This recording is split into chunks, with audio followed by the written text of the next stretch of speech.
Hello students, welcome back to my YouTube channel. आपण study करतोय definite integration आणि त्याच्यामध्ये आपली चालू आहे एक्सरसाइज 4.2. क्वेश्चन नंबर 2 आपण कंप्लीट केला आहे आणि आज क्वेश्चन नंबर 3 पासून आपण स्टार्ट करणार आहोत. तर क्वेश्चन नंबर 3 मध्ये आज आपण फर्स्ट क्वेश्चन घेऊया. So our first question is evaluate the integration.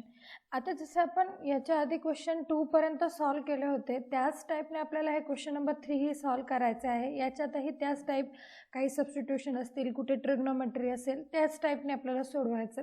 फक्त क्वेश्चन नंबर 3 मध्ये फक्त जो वेगळा पार्ट आहे तो आपल्याला प्रॉपर्टीजमध्ये 8 प्रॉपर्टीज स्टडी केल्या होत्या. त्यातल्या काही प्रॉपर्टीज आपण इथे यूज करणार आहेत आणि त्यामध्ये जी मोस्टली प्रॉपर्टी यूज होणार आहे ती प्रॉपर्टी मी सांगते. प्रॉपर्टी नंबर 3, 4, 6 and 8 ह्या प्रॉपर्टीज आपण जास्त करून वापरणार आहेत. तर त्या प्रॉपर्टी आपण शॉर्टकटमध्ये इथे मी तुम्हाला एक सांगते. Integration a to b f of x dx is equal to integration a to b f of t dt.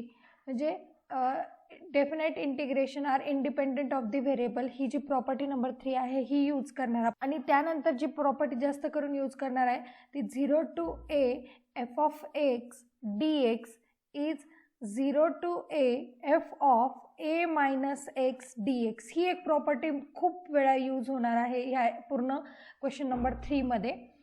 म्हणजे जर हा इंटिग्रेशन 0 to a असेल तर हा जो x आहे हा फंक्शनमधला x हा आपण a मायनस एक्सने काय करू शकतो, रिप्लेस करू शकतो आणि ह्या दोन्ही इंटिग्रेशनच्या व्हॅल्यू सेम येतात अशी ती प्रॉपर्टी आहे. मी प्रॉपर्टीचा सेपरेट व्हिडिओ बनवला आहे, ज्यांनी बघितला नसेल तुम्ही तो बघू शकता. आणि अजून एक 8 नंबरची प्रॉपर्टी ज्यावेळेस एक्झाम्पल येईल त्यावेळेस मी सांगते. आता हे एक्झाम्पल आपण सॉल्व करूया. आता हे सॉल्व करण्यासाठी आधी आपल्याला थोडंसं सबस्टिट्यूशन वापरायचं आहे आणि त्यानंतर आपल्याला यूज करायचं आहे तर प्रॉपर्टीचा. ठीक आहे, तर आधी काय करता येईल ते सॉल्व करण्याचा आपण प्रयत्न करू. तर बघा इथे मी सबस्टिट्यूशन करणार आहे. Put x is equal to a sine theta.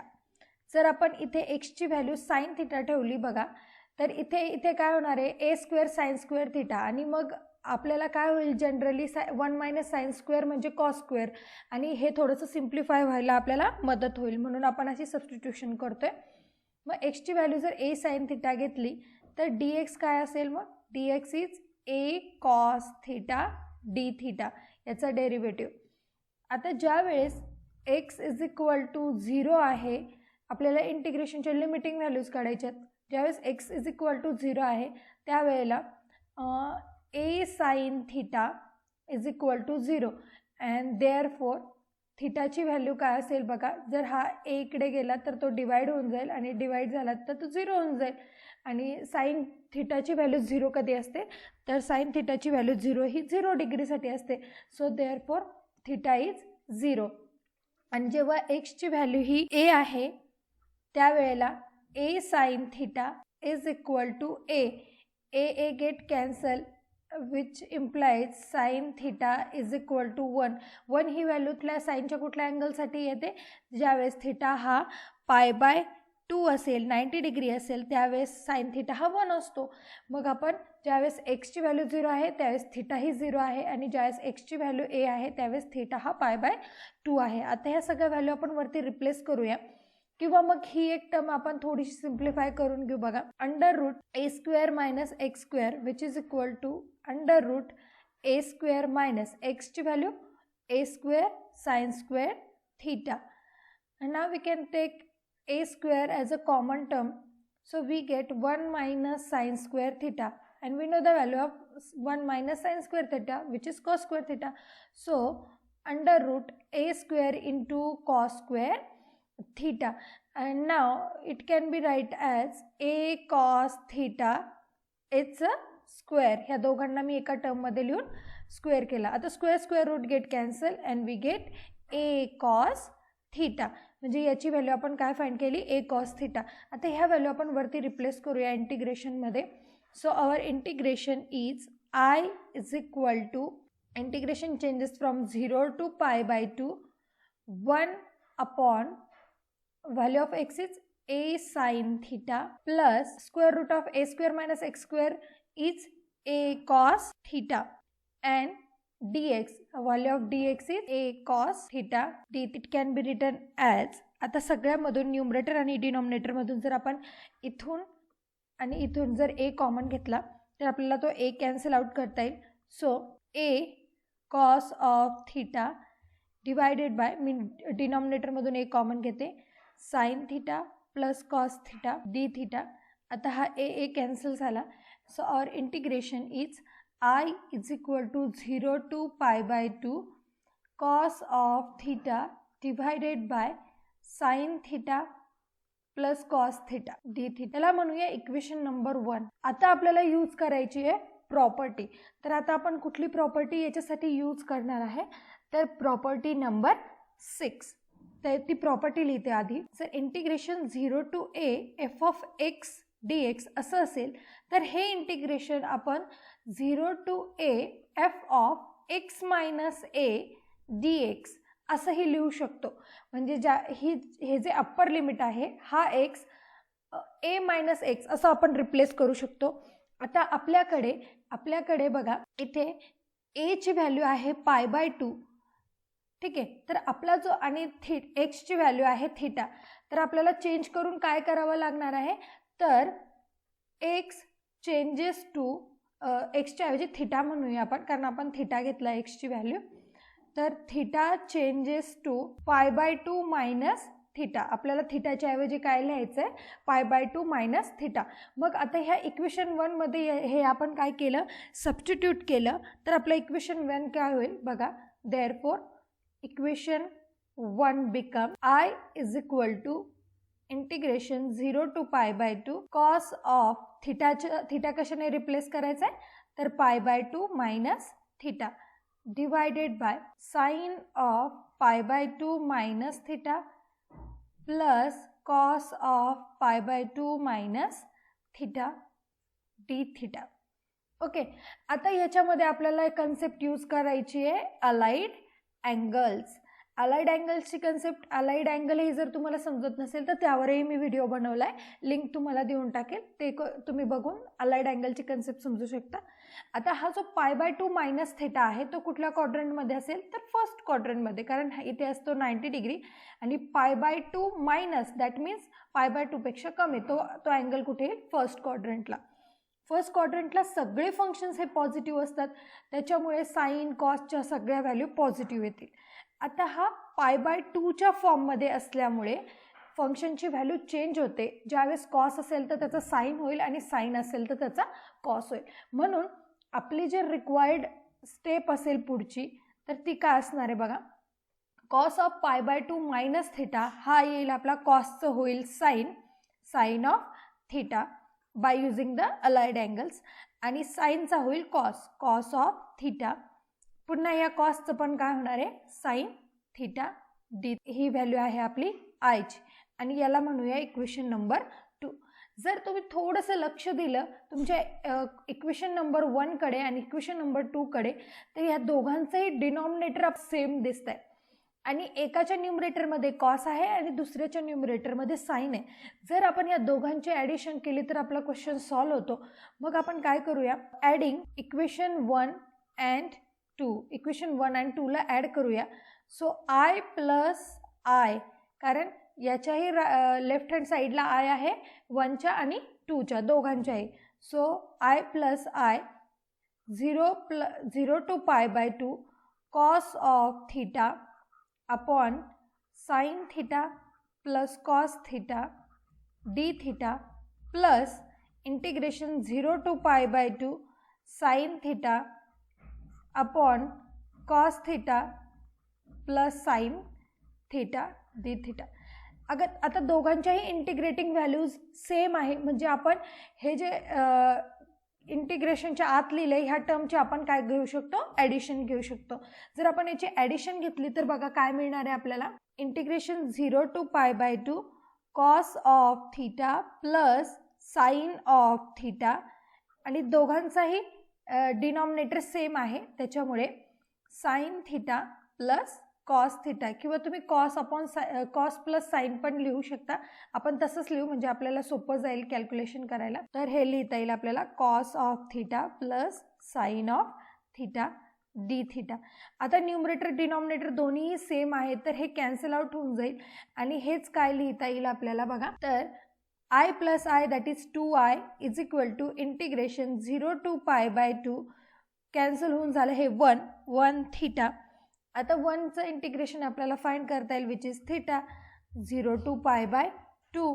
So ही व्हॅल्यू पुट केली तर pi by 2 minus 0. So 2i is equal to pi by 2. आता हा 2 इकडे मल्टिप्लाय पलीकडे गेला डिवाइड झाला. So I is equal to pi by 4. This is our required solution. तर आपण सोल्युशन फाइंड करताना काय काय केलं बघा. तर पहिले आपण सबस्टिट्यूशन मेथड वापरली आणि हा जो होता √a² मायनस x² याला थोडंसं सिम्प्लिफाय केलं आणि सिम्प्लिफाय केल्यानंतर आपल्याला इक्वेशन नंबर 1 मिळालं. त्याच्यानंतर आपण प्रॉपर्टी यूज केली आहे प्रॉपर्टी नंबर 6 आणि त्या प्रॉपर्टीचा यूज करून आपल्याला दुसरं इक्वेशन मिळालं. जस्ट आपण त्यांची ॲडिशन घेऊन आपण हा क्वेश्चन काय केला सॉल्व केला. तर जाऊया आपण आपल्या पुढच्या क्वेश्चनकडे. I is equal to integration 0 to pi by 2 log of tan x dx. आता हाही क्वेश्चन आपल्याला पुन्हा प्रॉपर्टी नंबर 6 अप्लाय करून सॉल्व करायचा आहे. तर आपण काय करूया, हे जे इक्वेशन दिलं आहे ना यालाच इक्वेशन नंबर 1 म्हणूया आणि मग पुढे त्याला सिम्प्लिफाय करायचा प्रयत्न करू. दिस इज इक्वेशन नंबर 1. आणि आता प्रॉपर्टी लिहिते हवं तर पुन्हा. तर property number 6 is 0 to a f of x dx. It can be written as integration 0 to a f of a minus x dx. हा x हा आपण कशाने रिप्लेस करू शकतो a minus x ने. आणि आपल्याकडे a ची व्हॅल्यू किती आहे तर a आहे पाय बाय 2. तर आपण काय चेंज करणार. So x to pi by 2 minus x. मग या व्हॅल्यू आपण इंटिग्रेशन 1 मध्ये जर ठेवल्या तर आपलं इंटिग्रेशन 1 काय होईल बघा. I is equal to 0 to pi by 2 log of tan of x is replace by pi by 2 minus x dx. Okay. आता pi by 2 minus x it's again in first quadrant all functions are positive, so tan also positive, but at pi by 2 function get changed, tan चा होईल cot, so it can be written as 0 to pi by 2 log of cot of x. tan चा काय झाला cot झाला dx. आता अजून मी एक step अजून लिहिते. log of cot that means 1 upon tan x dx. आता इथे आपण लॉगॅरिथमचा रूल यूज करू शकतो. कुठला डिव्हिजन ऑफ लॉगॅरिथम. सो हे असं लिहिता येईल आपल्याला log of 1 minus log of tan of x dx. But we know the value of log of 1 which is 0.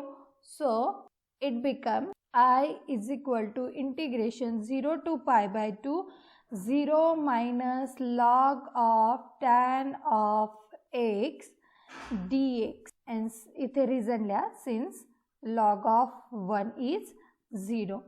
पण लॉग ऑफ टॅन एक्स म्हणजेच आपलं इंटिग्रेशन 1 आहे का इक्वेशन नंबर 1 आहे का तर तेच व्हॅल्यू आहे. म्हणजे 0 to pi by 2 minus sine मी बाहेर लिहिते log of tan of x dx by equation 1 it's the value of I.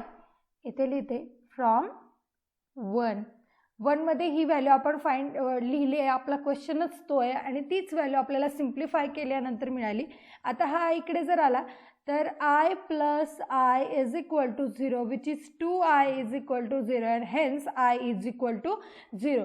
So our required solution is 0. आपल्या इंटिग्रेशनची व्हॅल्यू फक्त काय येणार आहे 0. क्वेश्चन नंबर 3 कडे जाऊया. So question number 3 is. आता हाही क्वेश्चन पुन्हा आपल्याला त्याच प्रॉपर्टीने सॉल्व करायचं आहे. पण त्याआधी इथे जे आपल्याला ब्रॅकेटमध्ये दिलं आहे ना ते थोडंसं सिम्प्लिफाय करूया म्हणजे आपल्याला अजून कॅल्क्युलेशन सोपं होईल. 0 to 1 log of 1 upon x minus 1 dx. याला मी काय करता येईल क्रॉस मल्टिप्लिकेशन जर घेतलं तर 0 to 1 log of 1 minus x upon x cross multiplication केलं. आता लॉगॅरिथमचा रूल यूज करूया. division of logarithm. So log of 1 minus x minus log of x dx. तर हे झालं लॉगॅरिथमचा रूल आपण इथे यूज केला आणि हे थोडंसं वरची जे एक्झाम्पल होतं त्याला थोडं सिम्प्लिफाय केलं, याला इक्वेशन 1 म्हणूया.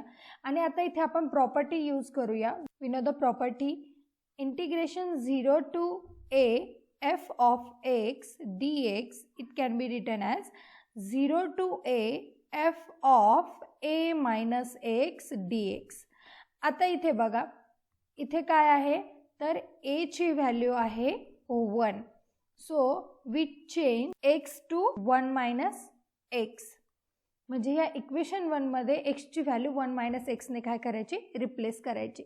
तर आपली व्हॅल्यू काय येईल मग बघा. So I is equal to integration 0 to 1 log of 1 minus x ची व्हॅल्यू 1 मायनस x ने पुट करायची, 1 minus x minus log of 1 minus x dx.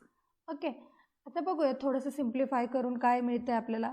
0 to 1 log of 1 minus 1 minus minus plus log of 1 minus x dx. Plus 1 minus 1 get cancel and integration 0 to 1 log of x minus log of 1 minus x dx. Okay, याला equation number 2 म्हणूया. आणि आपण काय करू आता, equation 1 आणि 2 ची addition घेऊ. का ॲडिशन घेतली की ते तुम्हाला लगेच कळेल. Adding equation 1 and 2. So I plus I, कारण दोघांच्याही लेफ्ट हँड साईडला I व्हॅल्यू आहे.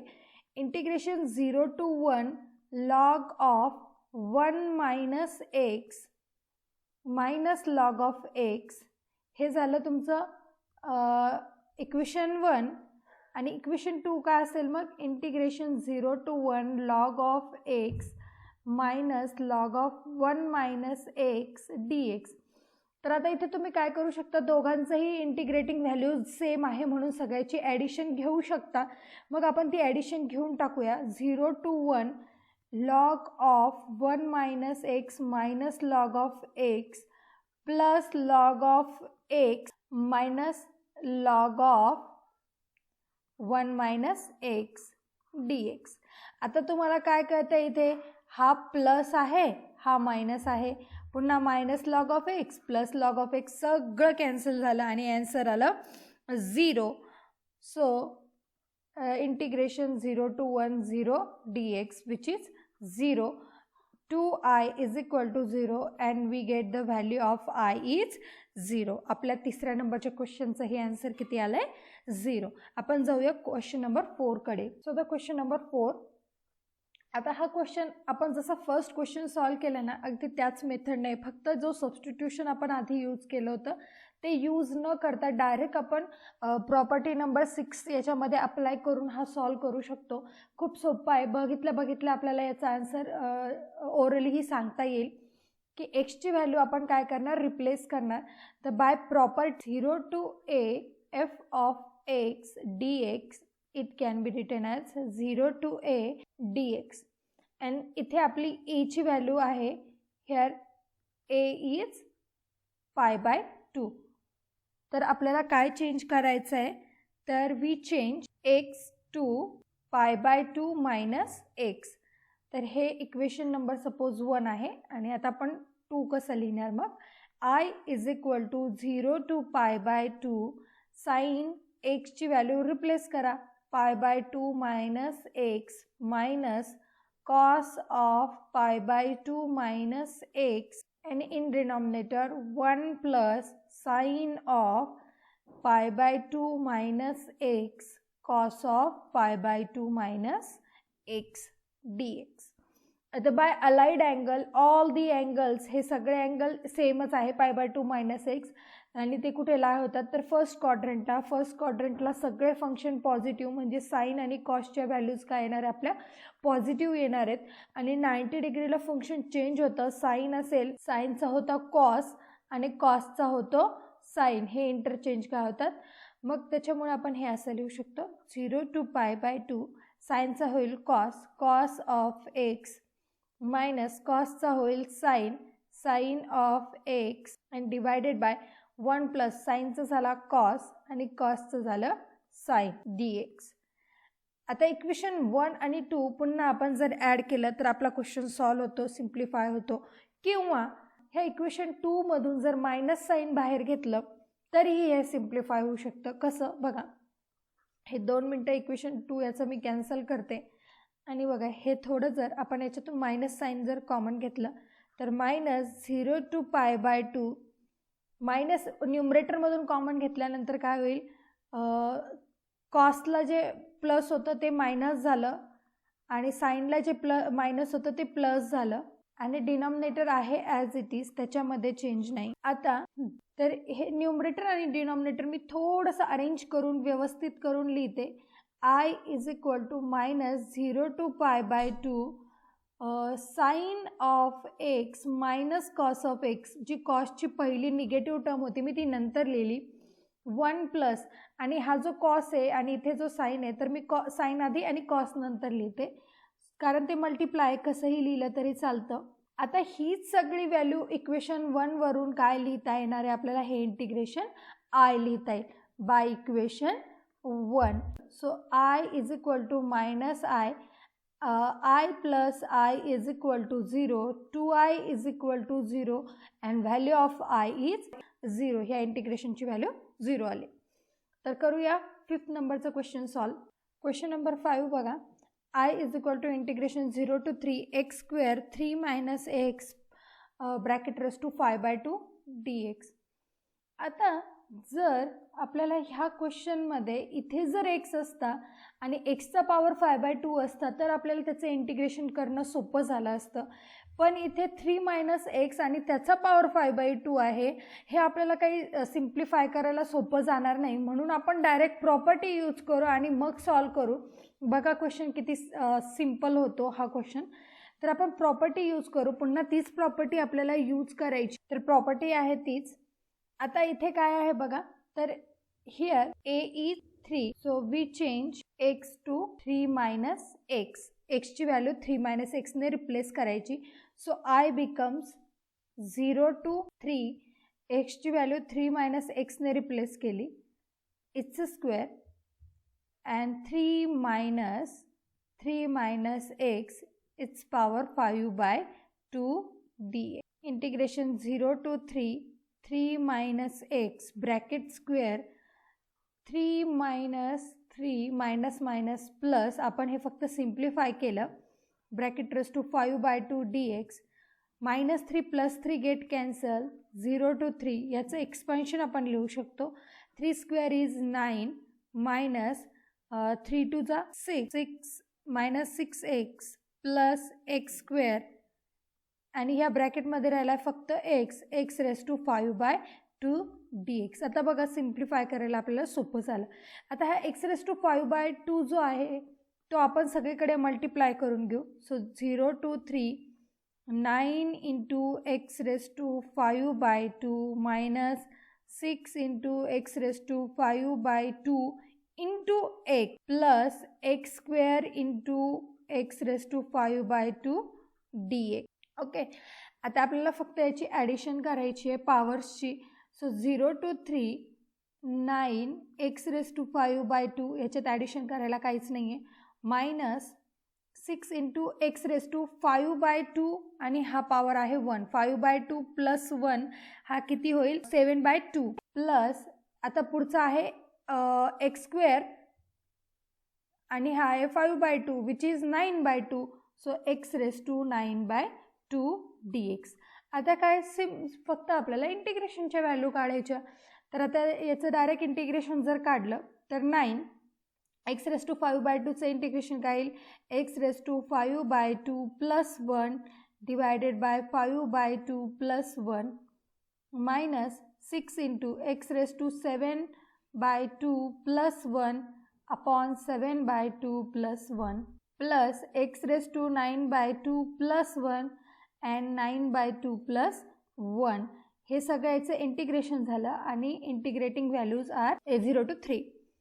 आता हे थोडंसं सिम्प्लिफाय करूया. 9 5/2 प्लस 1 म्हणजे किती झाला 7/2 2.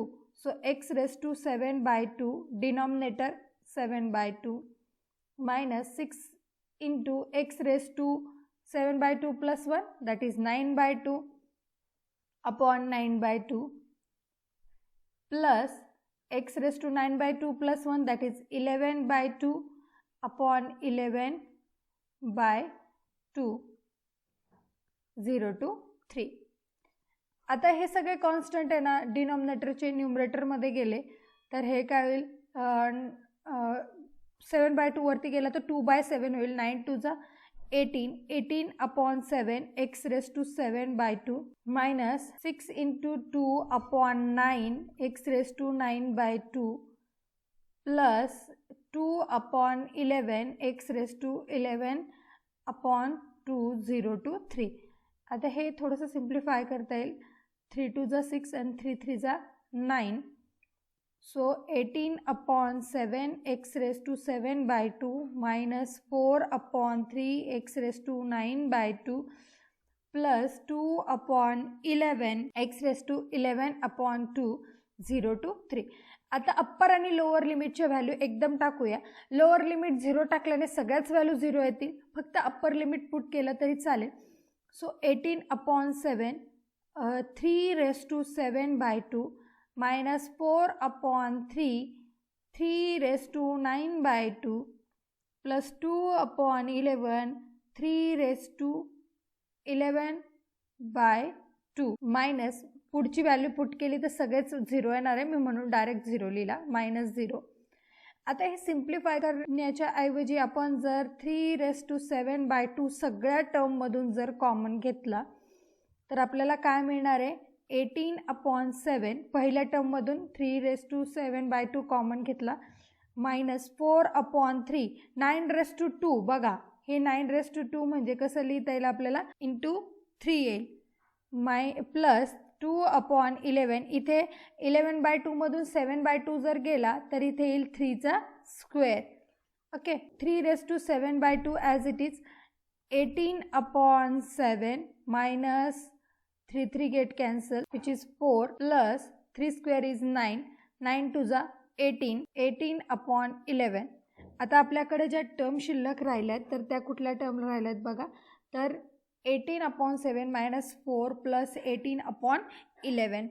तर हवं तर तुम्ही याच्यातून 18 मधून 9 कॉमन घेऊ शकता किंवा याला सगळ्याला तुम्ही सिम्प्लिफाय करून टाका आणि मी डायरेक्टच लिहिते. हे सिम्प्लिफाय केल्यानंतर जी तुम्हाला टर्म मिळणार आहे तर ती टर्म असणार आहे 16 upon 77. मी डायरेक्ट सिम्प्लिफाय करून लिहिले, तुम्ही हे सॉल्व करून बघू शकता. सॉल्व करून तुम्हाला आन्सर येणार आहे 16 upon 77. So our required answer is 16 upon 77 into 3 raised to 7 by 2. हे आहे आपलं रिक्वायर्ड सोल्युशन. सो नेक्स्ट क्वेश्चनकडे जाऊया. क्वेश्चन नंबर 6 काय आहे, integration -3 to 3 x cube upon 9 minus x square dx. आता ह्या क्वेश्चनला प्रॉपर्टी आपल्याला कुठली यूज करावी लागणार आहे, तर प्रॉपर्टी नंबर 8. आणि का तेही सांगते बघा. तर प्रॉपर्टी 8 काय आहे आधी ते बघा. Integration -a to a f of x dx is 2 times integration 0 to a f of x dx and it's equal to 0. but पहिली व्हॅल्यू कधी येईल, ज्यावेळेस फंक्शन हे इवन असेल, एफ एक्स इज इवन. आणि ह्या इंटिग्रेशनचा आन्सर 0 कधी असेल, ज्यावेळेस एफ एक्स इज ऑड. तर ह्यात झाल्या 2 व्हॅल्यूज. तर फंक्शन हे इवन आणि ऑड, इवन आणि ऑड तुम्हाला माहिती असणं गरजेचं आहे. F of -x is F of x, म्हणजे ज्या काही फंक्शनमध्ये जर तुम्ही एक्सची व्हॅल्यू -x ने रिप्लेस केली तरीही फंक्शन तुमचं सेमच येते, एफ ऑफ एक्सच येते, त्यावेळेला त्या फंक्शनला म्हणणार तुम्ही इवन फंक्शन. हे जे फंक्शन असतं ते इवन असतं. आणि ज्यावेळेस F of -x is -f of x असं येईल, ते जे फंक्शन असतं त्याला तुम्ही म्हणता ऑड फंक्शन. मग आता ह्या इवन आणि ऑड फंक्शनचे डेफिनेशन आपण ह्या क्वेश्चनसाठी यूज करणार आहे. का असं का, कारण याची इंटिग्रेटिंग व्हॅल्यूज बघा. -3 to 3 ती कुठल्या कंडिशनमध्ये बसते, -a to a. म्हणजे ज्यावेळेस तुमचं अप्पर आणि लोअर लिमिट इक्वल असेल, फक्त लोअर लिमिट निगेटिव्ह आणि अप्पर लिमिट पॉझिटिव्ह असेल आणि दोघांच्या व्हॅल्यू सेम असतील, त्यावेळेस तुम्ही ही प्रॉपर्टी काय करू शकता, यूज करू शकता. मग बाय दिस प्रॉपर्टी हे आहे तुमचं function f of x. F of x is equal to x cube upon 9 minus x square. ठीक आहे. आता एक्सची व्हॅल्यू समजा मी मायनस एक्सने रिप्लेस केली. So f of minus x is minus x cube upon 9 minus एक्सची व्हॅल्यू मायनस एक्सने रिप्लेस केली आपण. तर काय होतं आहे, मायनस एक्सचा क्यूब हा काय येईल, मायनस एक्स क्यूब येईल. 9 मायनस एक्सचा स्क्वेअर हा एक्स स्क्वेअरच येईल. आणि आपलं जे फंक्शन होतं एफ ऑफ एक्स ते काय झालं बघा, minus x cube upon 9 minus x square ही व्हॅल्यू आहे एफ ऑफ एक्सची. हे झालं मायनस एफ ऑफ एक्स. म्हणजे थोडक्यात आपल्याला काय मिळालं की एफ ऑफ मायनस एक्स हा आपल्याला मायनस एफ ऑफ एक्स मिळाला. म्हणजे ही कुठली कंडिशन आहे, तर ही ऑडसाठीची कंडिशन आहे. याच्यावरून आपण असं म्हणू शकतो function f of x is odd function. मग ऑड जर फंक्शन असेल तर by this property integration is 0. So by above property I is equal to 0, कारण हे काय आलं, ऑड फंक्शन. खूप सोपं एक्झाम्पल होतं. तर ह्या इंटिग्रेशनची व्हॅल्यू 0 आली. तसंच तुम्ही एक गोष्ट लक्षात ठेवा, ज्यावेळेस इंटिग्रेशन मायनस ए टू ए ह्या फॉर्ममध्ये ज्यावेळेस काही क्वेश्चन असतील तर त्याच्यामध्ये तुम्ही ही प्रॉपर्टी यूज करून ते क्वेश्चन सॉल्व करू शकता.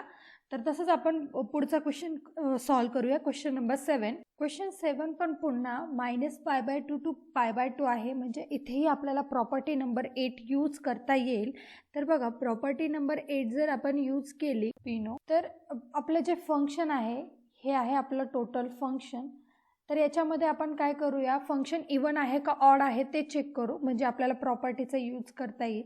F of x is log of 2 plus sine x upon 2 minus sine x हे आपलं फंक्शन आहे.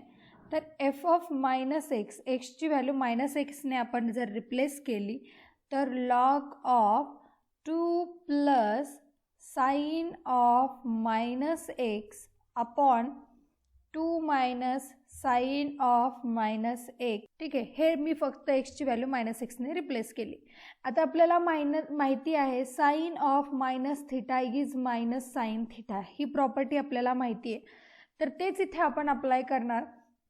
अप्लाय जर केलं तर log of 2 minus sine of x upon 2 हे मायनस मायनस प्लस होऊन जाईल, प्लस साइन ऑफ एक्स. तर ही आपली नेक्स्ट आपल्याला काय लक्षात येतं आहे की आपलं फंक्शनची व्हॅल्यू जी आहे आणि ही जी व्हॅल्यू आहे त्या काही आपल्याला सेम दिसत नाही आहे. इथे प्लस होता, इथे मायनस आलं आहे. तर आपण ह्याला जर थोडंसं लॉगॅरिथमचा रूल यूज करून सॉल्व केलं तर आपला क्वेश्चन सॉल्व होईल. बघा, याला मी काय करते, log of 2 minus sine x minus log of 2 plus sine x असं लिहू शकते by using the rules of logarithm. आता ही निगेटिव्ह जी मायनस टर्म आहे ती मी आधी लिहिते. Minus log of 2 plus sine x हा आधी लिहिला आणि plus log of 2 minus sine x हा मी नंतर लिहिला. आता मी पुन्हा या दोन्ही टर्ममधून मायनस साइन कॉमन घेणार आहे. मायनस साइन जर कॉमन घेतलं तर log of 2 plus sine x minus log of 2 minus sine x. मी काय केलं, फक्त त्याच्यातून ह्या दोन्ही टर्ममधून मायनस साइन मी बाहेर घेतला. तर बघा याच्याने काय होणार आहे, पुढची स्टेप मायनस, याच्यावर पुन्हा मी लॉगॅरिथमचा रूल यूज करते. Log of 2 plus sine x upon 2 minus sine x. ठीक आहे. पुन्हा लॉगॅरिथमचं डिव्हिजन ऑफ लॉगॅरिथम वापरलं तर हीच व्हॅल्यू आपल्या फंक्शनची आहे का, तर आहे. हीच व्हॅल्यू आपली एफ ऑफ एक्सची आहे. So minus f of x. So we get f of minus x is equal to minus f of x. ही कंडिशन कशासाठी आहे, तर ही कंडिशन आहे ऑड फंक्शनसाठी.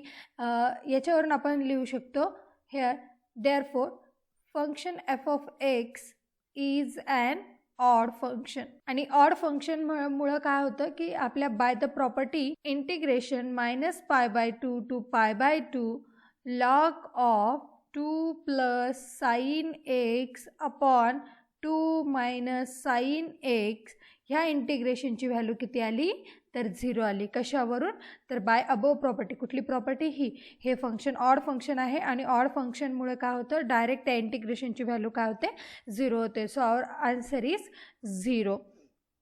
तर आता याच्यानंतरचे क्वेश्चन नंबर 8 पासूनचे आपण क्वेश्चन पुढच्या व्हिडिओमध्ये बघूया.